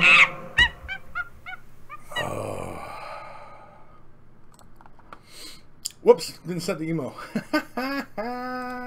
There we go. This one is from War Budgie. This is from War Budgie. Morning, boss. I ain't the boss. I'm the guy that turned you into Morton Joe the other day. Oh yeah, on Instagram. Yeah, I posted a picture, and he made it a Morton Joe. It's hilarious. I meant to make it as my profile picture because it was so funny, but for some strange reason you can't copy Instagram pictures, or for I don't know, whatever reason. But anyway, appreciate you being a sport about it. Won't catch this the live show, but here's a shot of my Renegades and Heretics commander as an apology. May your brushes stay clean and your poo dodging be agile as ever. John from War Budgies. Poo dodging. This guy is cool. I like the kind of gritty kind of look on it. Like oh, you guys can't see. Jeez. Here we go. Okay. I like it. He's kind of scary looking. And he's got like this red mark on his head, like it's almost like war paint or something. Like I realize it looks like it's kind of like a dry brushing and a shade washing, giving this kind of gritty kind of look, but I kind of like it. Just to kind of pose and look on his face, and like it's kind of scary actually. I don't know if it's intentional, but it's very, very cool. Now, is this a head swap of a commissar and this is like a head from a different model? Or is this a whole different model? Because, I mean, like, this arm drawing the sword out, this looks like the commissar. And then it's like a head swap, and I don't know where the head's from. But it's very cool. The eyes are freaking me out, though. Yeah, those eyes are just a little intense. But very, very cool. Oh, is that it? Just the one picture? Or was there another email associated with this? No, that was it. So thank you, War Budgie, for sending that in. Very, very cool. Thank you for sending that. Feel free to send more. I thought there was more pictures. The way that email sounded like there was more pictures. But I don't know, maybe in my awesome reading skills I didn't quite interpret it the right way. But anyway, let's do another email. This is from Nathan. Of course, now I gotta go back to the email. I don't know. Anyway. What time are we at here? 1:30 almost. Nathan Best. Hey, Chris. Follow up to my email last week with the Redeemer Dreadnought. This week I have a Contemptor Dread from Calth, and I have started this weekend. I need to base it yet. I tried my hand at freehanding the gem for the lenses and some weathering with the metal for the first time. P.S. I'm a new painter. Last time you said welcome back to the hobby, so I thought I would add I joined the hobby last summer, and for the first time I painted anything besides a wall was the same time. I say all that because I feel I have learned everything I know from you and take your vids talk about your vids every time I get a chance. Thanks in advance for your time and advice. And so let's have a look at his Dreadnought. It's from the Betrayal at Calth box set, I think. Oh yeah, is this, yeah, because he did the decals, and he has like this weathering going on, and I would love to know if that's deliberate. Or are you, or is there something in the drawing processes that causing those transfers to crack like that? But at any rate, very cool. Paint is nice and neat. Paint looks like it's where it should be. Be mindful of, relying on shade washes to provide all your effects. The lens on the eye looks great. It's got that nice little gem effect. Typically with the gem effect though, you see where your spot highlight is, the little white dot? Okay, that's representing the light source, right? The reflection of the light source. The color, the brighter colors would push to the opposite end, and so actually the brighter colors would get down at the bottom portion of the lens. Typically, if the light source was, say, coming from the front, then the lenses would get push more color towards the outer edges here. Just something to be mindful of in the future. But otherwise, I mean, like, it still gets the point across. You still get that sense that this is a translucent object, and that's the intended goal. And you know, very good, you did it. Again, very nice and neat. You know, your shade washing, again, you know, a lot of people tend to rely on the shade wash to provide a lot of effects. And of course, if you don't babysit it and watch the way it dries, you know, it can kind of look kind of random and such. And so I often recommend people not entirely rely on shade wash to provide all their effects. You know, just do it for like bolt heads and, you know, edgings and things of that nature. Again, the transfers look weathered. That's really, really cool. I like the weathering on the shoulder pads. I think you could have came in with a different color, like a darker gray, and then come in with the metal. Or you could even came in with, say, a brown, and then came in with the metal, just to represent that chipping of the armor. Not sure what to do with the base. I would go with browns. Browns or something. Of course, if it's Caliph, then maybe snow. Something along those lines. Or whatever your gaming table is. Ultra, not bad freehanding. Metals, cleanups, everything looks really good. It's a nice paint job, nice and clean. And yeah, it looks good. The weathering is, you know, pretty logical where it would be. It's not just, you know, haphazard and random all over the model. It's, you know, it feels deliberate, like you got it on the claws, because, you know, well, basically that the claw would get very weathered, you know, from grabbing things and stuff, right? Top of the shoulder pads, possibly weather and stuff like that, like the you know, the elements and such. So no, I get it. It looks good. It's nice and clean. And those transfers, again, how'd you do the transfers? Was it, did you deliberately apply paint over on top, or was that part of the drawing process? Whoa, that's some dramatic lighting for you right there. But yeah, looks good. Nice and clean. Bravo. Very good, sir. Thank you, Nathan, for sending that in. Awesome stuff. Anything in the comments? Anything? Ghost Starman Deluxe at Kris. If you want to save pic from Instagram, I find that the best way is taking a screenshot and then cropping off the rest. Excellent idea. Thank you. That is an excellent idea. Okay, well then I'm gonna have to share his efforts, because Instagram, he had posted it in a link, and I had shared it, I think, on Facebook or something, hit the link for that image, which was just hilarious. But you know, it was fun. Yeah, having some fun. And yeah. Pyre Captain Daniel on the Dreadnought. Is that meant to be a Legion marking or another number? Just confused as it shows 8 instead of 13 on the Dreadnought. I don't know. Yeah, he's an 8. But is he like, maybe he's the 8th Dreadnought? I have no idea. Because, I mean, like, all the Dreadnoughts wouldn't all be, you know, the same company, right? Because they would probably come from different companies. So I would imagine, anyway. I don't know. I haven't read a lot of the current fluff. I only know what I remember from back in the day. And yeah, typically Dreadnoughts, like every company had a complement of Dreadnoughts. And, you know, whenever a guy dies, he ends up in a Dreadnought. Or hero dies, he ends up in a Dreadnought. The Gim, he could be the 8th company. Could be 8th company. Yeah, could be 8th company. Stephen Gallod. My daughter turned 5 last week. Today she has played her first 40k game.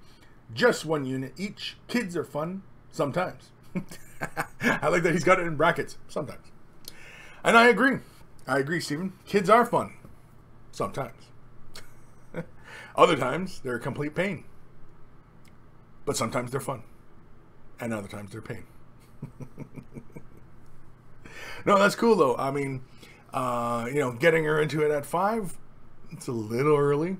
It's a little early for Blood and Guts. But hey, it's daddy, it's father and daughter time. So, you know, there's nothing wrong with that in any shape or form. So, you know, by all means, you know, carry on. It would be kind of nice if she, you know, continued on, because then as you get older, and you know, you're sitting there and you're like, your hands are too shaky and you're getting old, you're like, honey, can you please take care of this for me? And she sits there and cleans up the model for you, and there you go. It's awesome. And I can play with my Space Marine, where they're all, you know, 54 millimeter scale. They've upped the scale to the point where it's all 40K's played at a 54 millimeter scale, when we're all old and gray. I doubt that.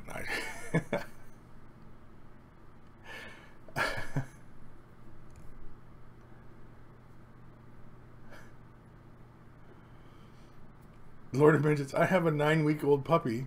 I'll show you pain with her teeth and your big toe.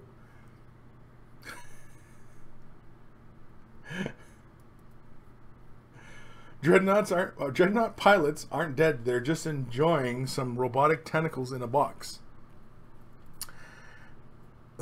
The Kim robotic tentacles in a box is anime porn.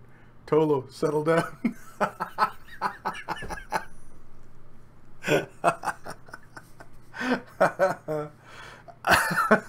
Let's do another email. This one's from Guymere Alfer. Hey, isn't that kind of funny? I didn't even play the jingle, and he's the one who created it. And but anyway, I guess it's kind of lost. Anyway, this is from Guymere. Hey, Kris and fellow monkeys. I thought I'd send some pics of my new Norse team, which will feature in the upcoming Season 2 of Beer and Blood Bowl. I built a team using Age of Sigmar Kaork? Is that how you say it? Kaork? Acolytes, and a few Wolfen bits, and an old Warhammer Yeti. I did not paint these, but had them commissioned to a fellow hobbyist who is just starting out as a commission painter. I did base them to the positional coloring and flocking we were discussing on the show a few months back about pro painted on eBay, etc., and how much to charge as a painter and how much to pay. He gave me 3 options of Tabletop, Tabletop Plus, or Elite, and the turnaround times for each level. I opted for somewhere in between Tabletop and Plus, as I needed quite a quick turnaround so I could base them ready for the start of the new season. I wanted to show these as I'm very, very happy with the results, and had the whole team of 16 players painted for less than £100 in just a couple of weeks, which I think is a real bargain, as I could never produce results like this if I had 5 years to paint them. So if any of the monkeys here in the UK are looking for a commission painter, check Squiggly's Journey on Facebook and speak to Mike. He is very professional and updates you every step of the way, so your minis are painted how you want them painted. I am sure he will have a few words from an old hat like yourself, Kris, on his work too. I hope my photos are clear enough to do them justice. Enough rambling. Here are, what the hell's that word? The Casnude Cardles? Casnude? Frick. Why has it got 2 D's on the end? Casnude?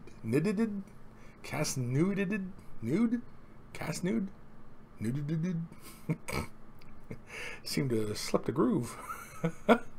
Anyway, let's have a look at this Blood Bowl team. Holy carmoly! I kid you not, these are awesome. This is awesome. I'm gonna have to show Lee this, because Lee's a big Blood Bowl nut as well. I'm gonna have to show Lee this later. Oh, look at that. The frickin' heads are just awesome. I imagine these guys, these crazy arseholes are the blitzers. These are your linemen. So, like, who's your catcher? Oh, I don't know. But either way, the big Yeti, obviously a big scary monster. Said it's the old Yeti from back in the day. I like these guys here, though. With the wolfen heads. The upper torso. What are the upper torsos? Those are the acolytes, aren't they? And those hands got to be the wolfen hands. Those are just too... Oh, look at this guy with his mask. That's cool. Yeah, this is pretty darn cool.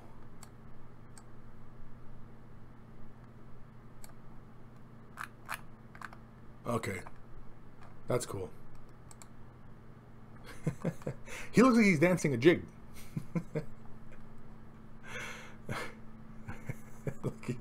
He's about to do a Michael Jackson move or something. But it's a nice paint job. Don't get me wrong. It's a nice paint job. That's really what we're looking at here is the paint jobs. And the conversions. Conversions are really cool.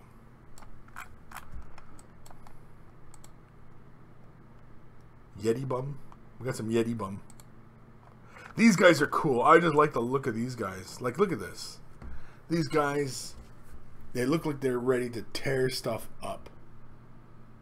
Look at that. Sorry, I'm taking a sip of coffee here because it's just too damn cool. Oh, they even got a little bit of paint, like war paint or scar or something on their eye. Frick, these are cool. I just like the models. Like, they're just, like, they just look intense. The hair reminds me of Centauri from Babylon 5. They got like spots on their backs, or what is that on their backs? Oh, like maybe the quills because the acolytes model. Maybe these guys waving. Who they're waving at, I have no idea. Maybe they're catchers. Maybe these are supposed to be the catchers. Really nice painting though. I like the highlighting scheme he did with the chest muscles and everything. The flush is done really nicely. The masks are done well. I don't know if he was going for a non-metallic metal look or what, but either way it looks really good. Because like the belt buckles look like a non-metallic metal effect almost. Back sides, very nice. These guys, oh, these guys got little knives. Maybe these are the blitzers. For shanking people. But very, very cool.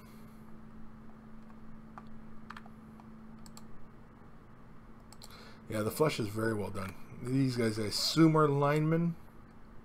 I would assume. But you know what happens when you assume, right?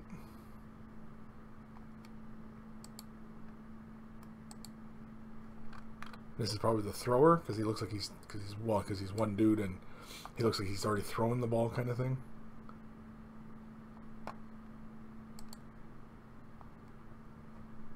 Very, very nice. Awesome stuff.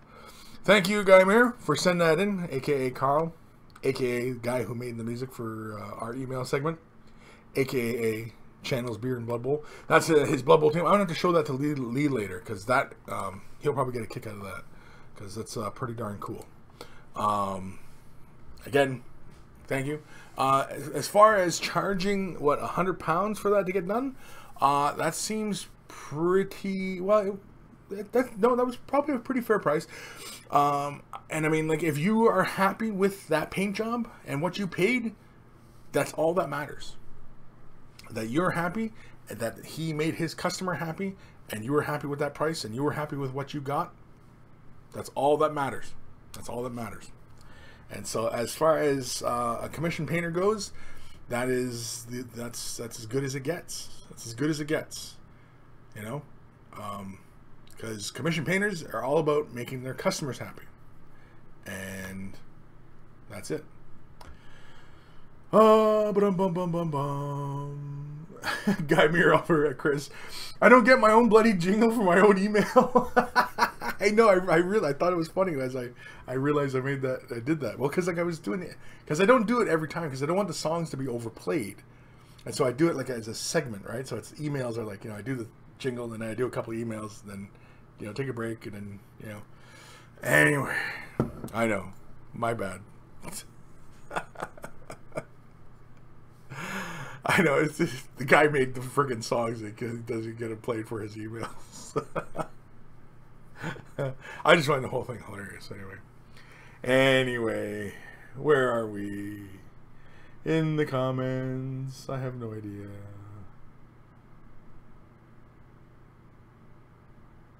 The Guy Mir. It's how Kris shows love. He ignores you.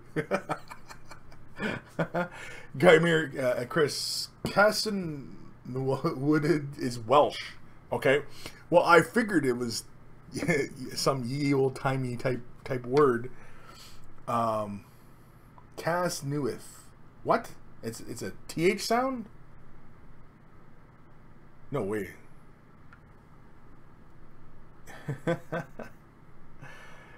Googled it. It means Newport. Newport? Okay. So it's basically it's like a port city type thing. So they're Newport. Was it Crusaders or something? I can't remember. I cycle past it. Cass Newith. Cass Newith? That's how that would be pronounced? That's not how... Cass Newith. That's not how I see that. But then again, I butcher the English language all day long, so...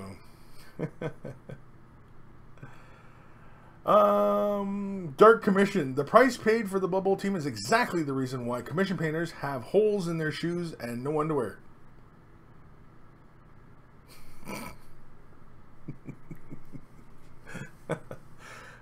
Well, there you go. Dark, and that's coming from a guy. Dark Commission.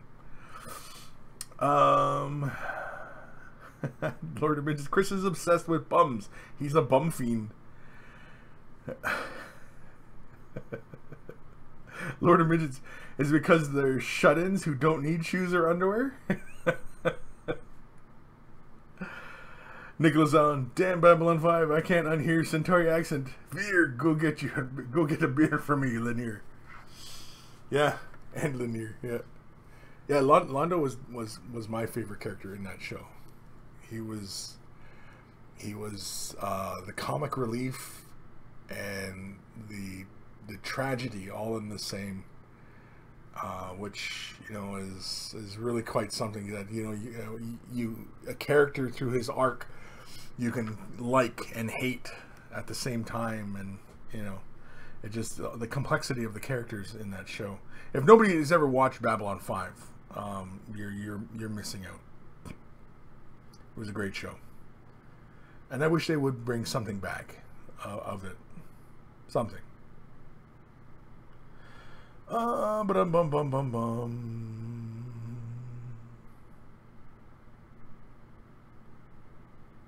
Mackenzie. The DH in my name is silent. Rory? Yeah, Rory. Rory Mackenzie, yeah. That's right. Rory. Rory? I can't remember. Butchering it still, but Series like Udar. Yeah, there are, but there are silent letters, but DD isn't silent. It's pronounced something entirely different. Kurt Krishon, I'm rewatching the entire series now. Just finished season 3 a few days ago. Cool. Yeah, I know. I had a hankering actually to start mine because I have all the box sets as well, and yeah, I was thinking about starting it over again. I don't know if I try to convince the wife to watch it because my wife, she likes Babylon or Deep Space Nine, but she always had a hard time with Babylon 5, and I don't know why. And I don't know, my son has caught a few things, but like he's never really watched it either, and I don't know why, because it's such a great show. But anyway, random mob. I need to get back to painting my Tau. The Gundam need attention. The Gim. Kris sounds like Scooby-Doo when he tries to say your name. Rory? Rory?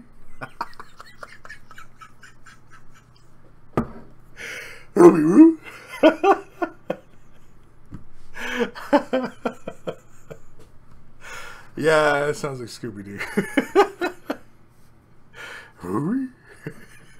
Rory Mackenzie.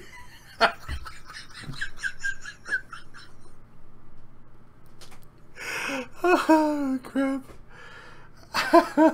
Jeez. Alright, let's do one more email. Because we can. As soon as I get myself together. Oh, crap. Oh, okay. This is from Sugars. Hi, Kris and Monkeys. I've been out for 2 months or so, traveling for work. So I'm trying to get myself to start painting again. So many turn-ins left to do. Been catching up on Way the Brush. Been watching for the win. I've attached some pictures of my Dark Avengers I painted up before the break, and some Rat Ogres I use as Dark Eldar Grotesques. Would appreciate your feedback on them. The faces aren't the best. Bought the models from eBay and they were not well sprayed, unfortunately. Also, ignore the heads of the Rat Ogres. The plan is to cut them off and use Kronos Talos heads to give them more of a Dark Eldar feel. Maybe some tentacles too. Always with the tentacles. Hope you enjoy, and thanks, best Sugars. And so here is his Dire Avengers. I like the color scheme. I really like the color scheme for the black and red with the magenta hair.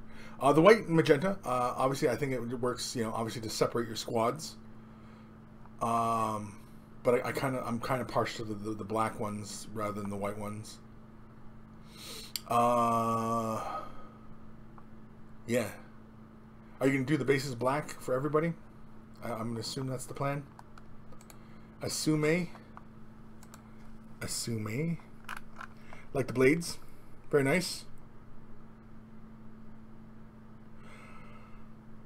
It's very interesting that you have edge highlights on the red, but we don't have any highlighting. At least it's hard to say in this picture here. Any highlighting on the white.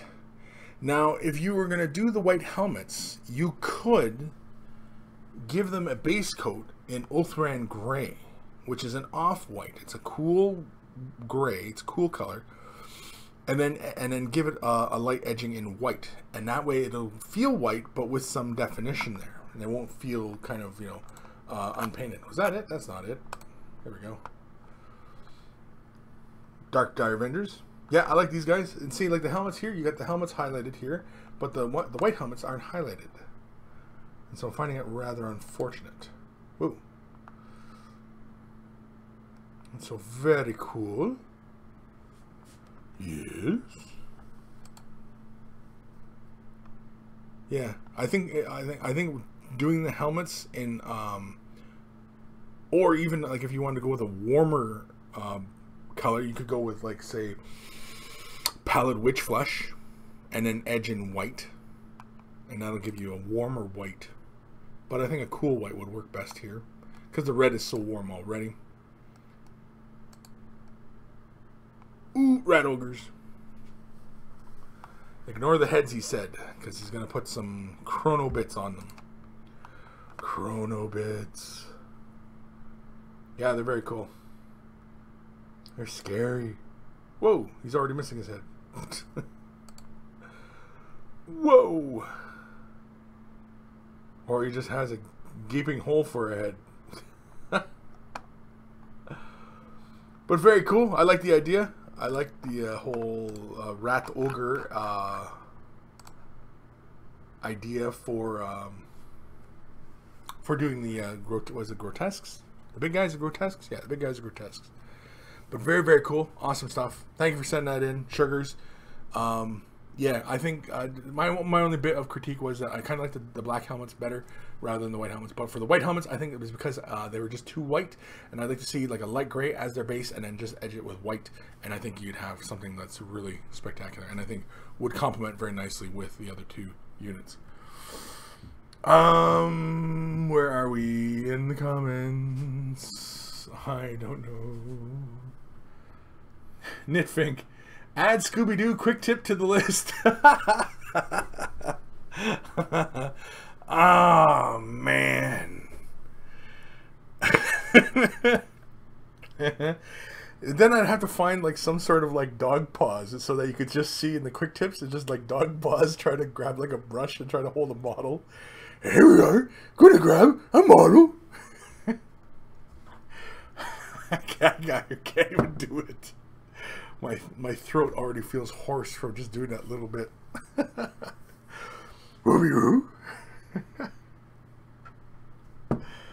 Nicholas Allen. I've been in the mood for something pulpy after watching Sky Captain and Indiana Jones back to back yesterday. You know, Sky Captain, it wasn't as bad as everybody. I finally got around to seeing it like a few years ago, and I got to say, it wasn't as bad as everybody was telling me it was. I actually enjoyed the style. The acting at times felt a little pushed and kind of cliched, but I think that was intended because of the style of the movie, like the way they were doing it, kind of like from the 30s, you know. But yeah, that one. I mean, if you haven't watched Sky Captain, you're not really missing much, but but it wasn't as bad as, you know, a lot of people made it out to be. Anyway. Data Wargaming. My room is having an extension built onto it. What hobby essentials would I get for it? Already getting one desk for models and a cabinet with glass doors. Should I get a curved or normal desk? Well, that's kind of up to you. I think really, yeah, the Gim. I agree with Gim. He's saying get airbrush ventilation. Get an airbrush booth so you can vent the fumes and dust out of your room. As far as a curved or normal desk, that's up to you, man. That's entirely, like, what's your workflow? I mean, are you gonna be, you know, working on this and painting here, and you know what I mean? Because then a curved desk kind of does make sense, right? Because then you're just basically spinning in your chair.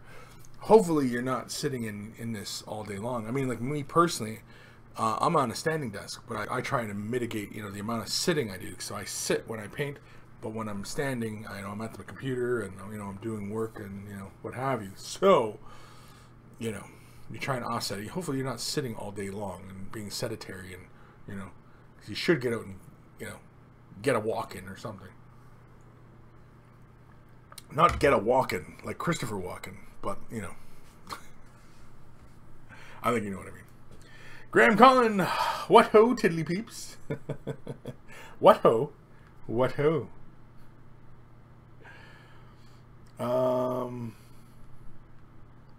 Dark Commission at Data Wargaming. Don't get gray carpet. That's another excellent one. Don't get gray carpet. In fact, I would go with hardwood floor. Hardwood floor. This stuff is going to bounce further, but at least you can sweep up stuff easier. Man, everybody's just full of helpful hints. Lord of Midget, Ghost Riders like that. People hate it because it's designed to be a Nick Cage schlock movie. It's an excellent movie within its genre. It's just a genre most people don't appreciate. Yeah, Ghost Rider. Yeah, Ghost Rider. You know what? I never watched Ghost Riders either. Mainly because Nick Cage really essentially was it. Nick Cage kind of just, you know, he lost it somewhere. He lost it. He had it and then lost it. That's a serious case of somebody having it, like having it, and being, you know, one of the great actors of the 20th century and 21st century. And then he lost it. Somewhere he lost it. And I don't know what happened, but he lost it.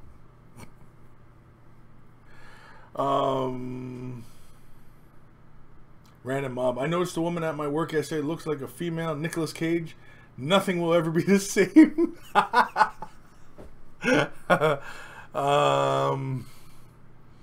Yeah, that's kind of disturbing. Data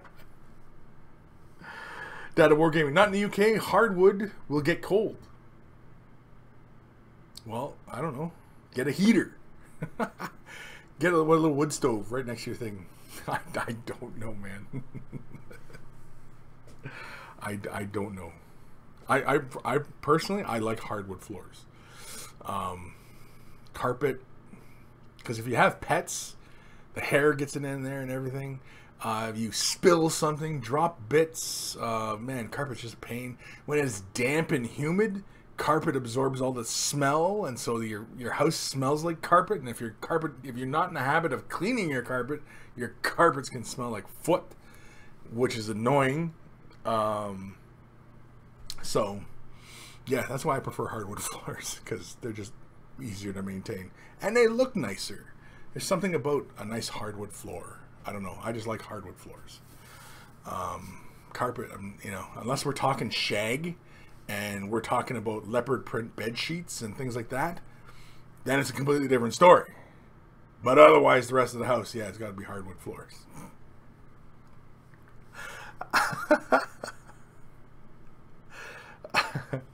And I'm pretty sure we lost that last female viewer. What time are we at here? Holy man, it's 1 minute too. So I think we're pretty much done because I can't, you know, I can't take us any lower than this. Oh man. Red Green 09. Get stone floor, your minis quicker. I'll break my minis quicker? Yeah, maybe, possibly. Lord of Midget, Chris wants to live in a shed. I do want to live in a shed, actually. I wouldn't mind it. Like a log cabin. Yeah, up in the hills in a log cabin. Nobody to bug me. No Wi-Fi. No phone. Just a wood stove and my wits to keep me alive. Yeah, I'd be dead in a week. Greenleaf terrain. And you can spit on your hardwood floors like a man. There we go. And that's it. That's what it's all about. Spitting on your floors.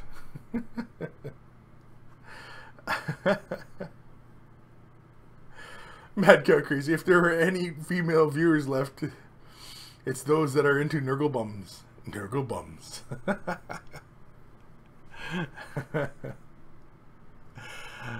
We we run the full gambit today. We're done, I think.